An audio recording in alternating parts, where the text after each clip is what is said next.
రోజుల కోర్సు పూర్తి చేస్తే చాలు 100% ప్లేస్మెంట్ సపోర్ట్ తో సాఫ్ట్వేర్ జాబ్ మీ సొంత. వెంటనే కోడ్ జ్ఞాన్ డెస్టినేషన్ ని సంప్రదించండి. నమస్తే అలగిరి రవీంద్రనాథ్ గారు. నమస్తే అండి ఉష గారు. సైఫ్ అలీ ఖాన్ పైన జరిగిన దాడి గురించి కనుక మనం మాట్లాడుకుంటే ఆ రోజు నుంచి మొదలు పెడితే ఇప్పటి వరకు చాలా దానికి సంబంధించి న్యూస్ వైరల్ అవుతుందని చెప్పుకోవచ్చండి. ఇవాళ కనుక మనం ఒక అప్డేట్ని చూస్తూ ఉన్నాం. 15,000 కోట్లకు సంబంధించిన ఆస్తి గురించి ఈ తగాదాలు మొదలయ్యాయి అన్న వార్త కూడా మనం వింటున్నాం. దీనికి సంబంధించి ప్రభుత్వం కూడా దీన్ని స్వాధీనం చేసుకునే అవకాశం ఉందన్న వార్త కూడా బయటకు వస్తుంది. దీనికి సంబంధించిన పూర్తి సమాచారం ఏంటి అండ్ దాంతోపాటు ప్రత్యేకించి ఆయన పైన దాడి చేసిన వ్యక్తికి సంబంధించి కనుక చూస్తే పట్టుకున్నప్పటికీ కూడా ఇద్దరు ఫేస్లు మ్యాచ్ అవ్వట్లేదు. ఆ రోజు దాడి చేసిన వ్యక్తి ఒకరైతే ఇవాళ పట్టుకుంది ఇంకొక వ్యక్తి అన్న వార్త కూడా మనం చూసాం. దీనికి సంబంధించి ఈ సంఘటనకు సంబంధించిన పూర్తి వివరాలు ఏంటి? ఇంట్రెస్టింగ్ అప్డేట్ అయితే దీనికి సంబంధించి రావడం జరిగిందండి ఉష గారు. ప్రధానంగా మధ్యప్రదేశ్ భోపాల్ పట్టణంలో టౌన్లో అహ్మదాబాద్ ప్యాలెస్ కి దగ్గరలో ఒక ఫ్లాగ్ స్టాఫ్ హౌస్ అని చెప్పి ఒకటి ఉంది. ఇది ఎప్పటి నుంచో పరిపాలిస్తున్నటువంటి మధ్యప్రదేశ్ భోపాల్ యొక్క నవాబులు. నేను దానికి సంబంధించిన కొన్ని వివరాలు చెప్తాను. ఆ సంఘటనకి అంటే ఈ యొక్క ఆస్తి వివాదానికి సంబంధించి బహుశా రీసెంట్గా జరిగినటువంటి ఏదైతే దాడి సంబంధించినటువంటి ఇన్ఫర్మేషన్కి ఒక లింక్ ఉండొచ్చని చెప్పి కూడా పోలీస్ ఇన్వెస్టిగేషన్ చేసే పనిలో కూడా ఉన్నారు. అంటే ప్రధానంగా ఈ ఫ్లాగ్ స్టాఫ్ హౌస్ ఏంటి, దీనికి సంబంధించిన వివరాలు నేను మీతో పంచుకునే ప్రయత్నం చేస్తాను. రీసెంట్గా మధ్యప్రదేశ్ ప్రభుత్వం ఒక యాక్ట్ తీసుకొచ్చారు. At the same time Madhya Pradesh యొక్క డివిజన్ బెంచ్ హైకోర్టు కూడా ఒక తీర్పు ఇచ్చారు. 15,000 కోట్ల రూపాయలు, అక్షరాల 15,000 కోట్ల రూపాయల ఆస్తికి సంబంధించి, అది కూడా సైఫ్ అలీ ఖాన్ యొక్క వారసులు సైఫ్ అలీ ఖాన్ గారికి సంబంధించి ఒక ప్రాపర్టీ ఇష్యూ మీద ఒక తీవ్రమైనటువంటి ఒక తీర్పు అయితే వచ్చింది. దానికి సంబంధించి వీళ్ళ రియాక్ట్ ఎలా ఉంది, దానికి సంబంధించిన వివరాలు నేను మీతో చెప్పే ప్రయత్నం చేస్తాను. యాక్చువల్గా 2011లో భోపాల్ నవాబుగా అప్పట్లో ఉన్నటువంటి మన సైఫ్ అలీ ఖాన్ గారు ఒకటి తీసుకెళ్ళి భోపాల్ నవాబుగా కూడా ఒక ఉత్సవం కూడా చేశారు. అంటే ఆ సంప్రదాయవాదందరూ కూడా తలపాగా చుట్టే ఒక ఉత్సవం కూడా 2011లో జరిగింది భోపాల్ నవాబ్గా. అంటే ఇప్పటివరకు అందరికీ తెలిసి ఈయనకు ఆల్రెడీ హర్యానా దగ్గర ఉన్నటువంటి గోర్గావ్ దగ్గర ఒక ప్యాలెస్ ఉందని అందరికీ తెలుసు. అది కాకుండా భోపాల్లో కూడా ఒక పెద్ద ప్యాలెస్ ఉంది. ఆ ప్యాలెస్ అక్షరాల దాని విలువ 15,000 కోట్ల రూపాయలని చెప్పి వార్తలు అయితే వస్తున్నాయి. ఈ ప్రాపర్టీ వీళ్ళ యొక్క పూర్వీకుల నుంచి వస్తున్నటువంటి ప్రాపర్టీ ఎవరికి, సైఫ్ అలీ ఖాన్ గారికి. నవాబ్ అలీ ఖాన్ అని చెప్పి ఆయనకి ఇద్దరు అమ్మాయిలు అయితే, ఆ నవాబ్ అలీ ఖాన్ తాలూకా అమ్మాయి అబీదా అంటారు. ఆ అబీదా అమ్మాయి రీసెంట్గా 2015లో ఇండియా నుంచి ఆమె పాకిస్తాన్ వెళ్ళిపోయింది. సో ఇక్కడ మన ఇండియన్ చట్టాలు ఏం చెప్తున్నాయంటే 1968లో ఒక యాక్ట్ తీసుకొచ్చారు, 1968 ఎనిమీ యాక్ట్ అంటారు. ఆ యాక్ట్ ప్రకారం భారతదేశాన్ని విడిచిపెట్టి వేరే దేశాలకు వెళ్ళిపోతే, అంటే పాకిస్తాన్ దేశానికి వెళ్ళిపోతే విభజన తర్వాత, అంటే ఇండియన్ స్టేట్ డివైడ్ అయిన తర్వాత, అంటే భారతదేశం విడిపోయిన తర్వాత పాకిస్తాన్కి వెళ్ళిపోతే వాళ్ళ ప్రాపర్టీస్ ఇక్కడ ఏవైతే ఉన్నాయో అవన్నీ కూడా ప్రభుత్వం జప్తు చేసుకునే అధికారం ఉండేటట్టుగా 1968 ఎనిమీ యాక్ట్ అని అంటారనమాట. ఆ యాక్ట్ ప్రకారం ఏదైతే ఈ ఫ్లాగ్ స్టాఫ్ హౌస్కి అప్పటి వరకు ఉన్నటువంటి వ్యక్తి రీసెంట్గా 2015లో ఆమె పాకిస్తాన్ వలస వెళ్ళిపోయారు ఆవిడ. సో ఆ ప్రాపర్టీని ప్రభుత్వం స్వాధీనం చేసుకునే క్రమంలో భాగంగా ఆమె యొక్క అంటే స్వాధీనం చేసుకోవడం చెప్పి ప్రభుత్వం ఉత్తర్వులు జారీ చేసింది. అయితే ఇమీడియట్గా దాన్ని షూట్ చేసి ఆమె యొక్క సిస్టర్ ఇంకొక ఉంది, సాజిదా సుల్తాన్ ఆమె పేరు.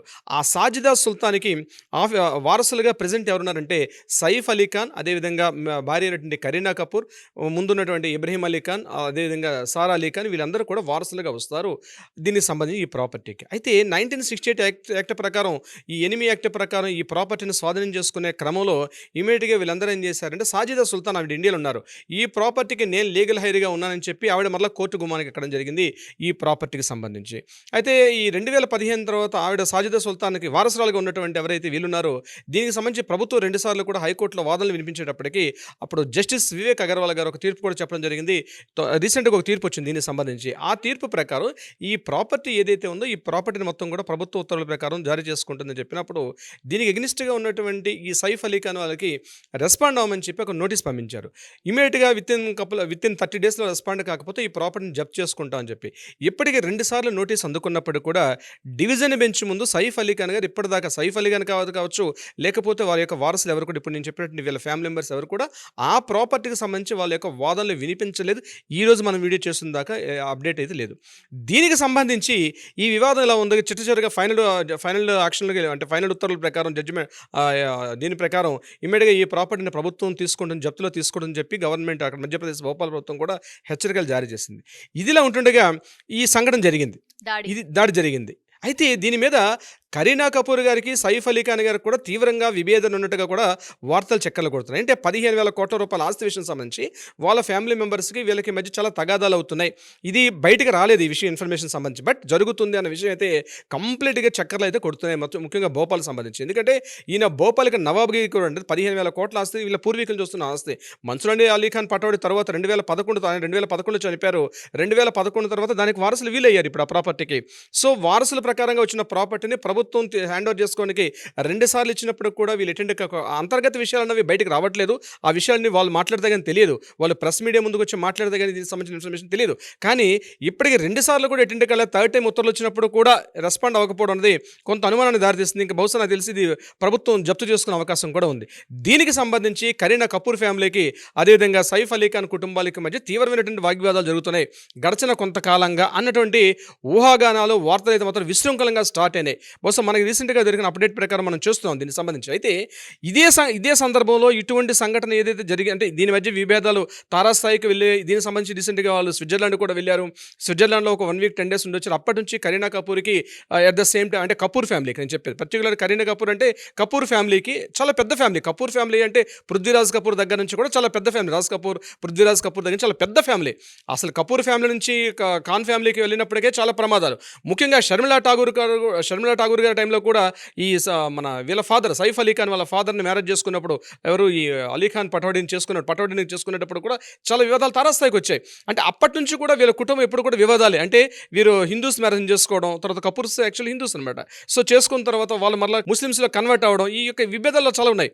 అట్ ద సేమ్ టైం ఈ ప్రాపర్టీ ఏదైతే ఉందో అంటే దీన్ని బట్టి మనకు తెలుస్తుంది అంటే సైఫ్ అలీ ఖాన్ గారికి నాట్ ఓన్లీ ఏదో ఇంతవరకు మనం అనుకున్నట్టుగా ఏదో 2,000 కోట్లు 3,000 కోట్లు కాకుండా కొన్ని వేల కోట్ల రూపాయల ఆస్తి.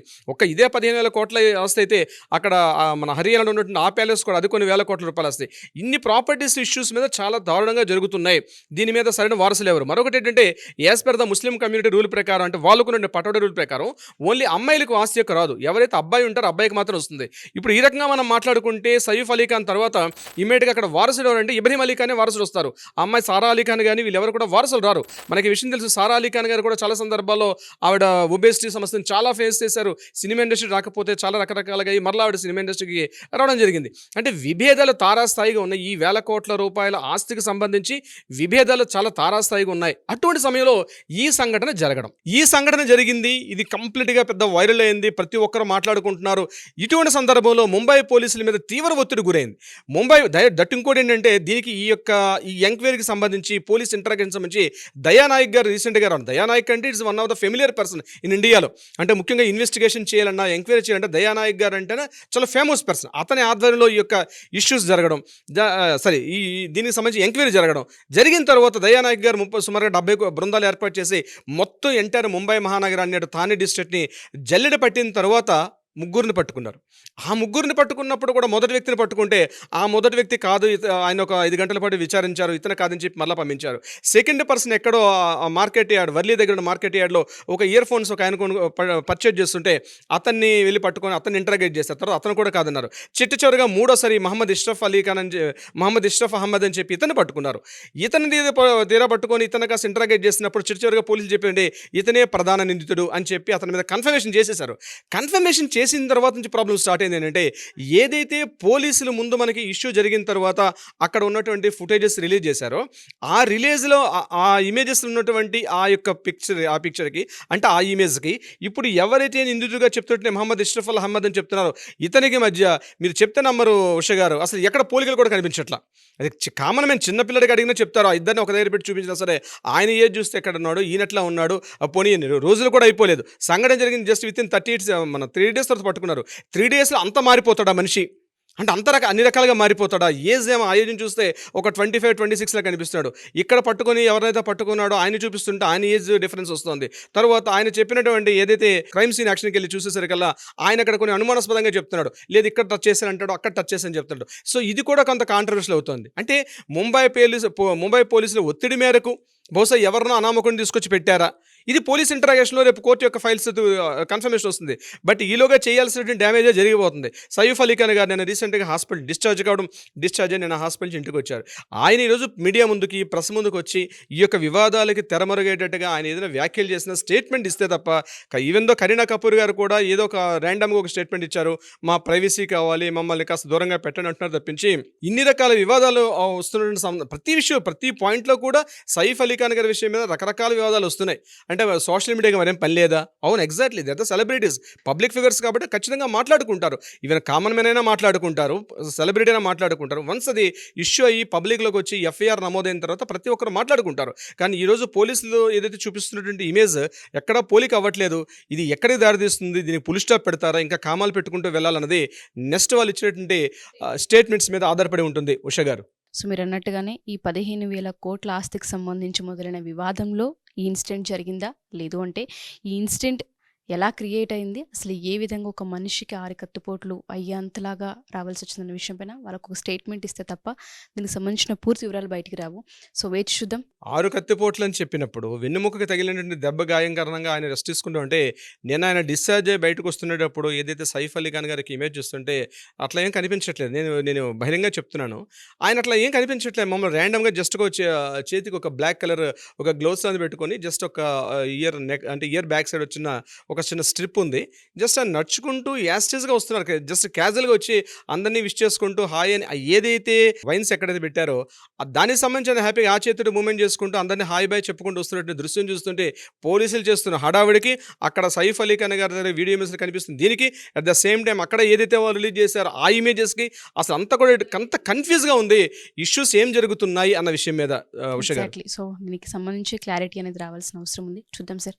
థ్యాంక్ యూ రవీంద్రనాథ్ గారు. Thank you so much. Thank you so much Usha గారు.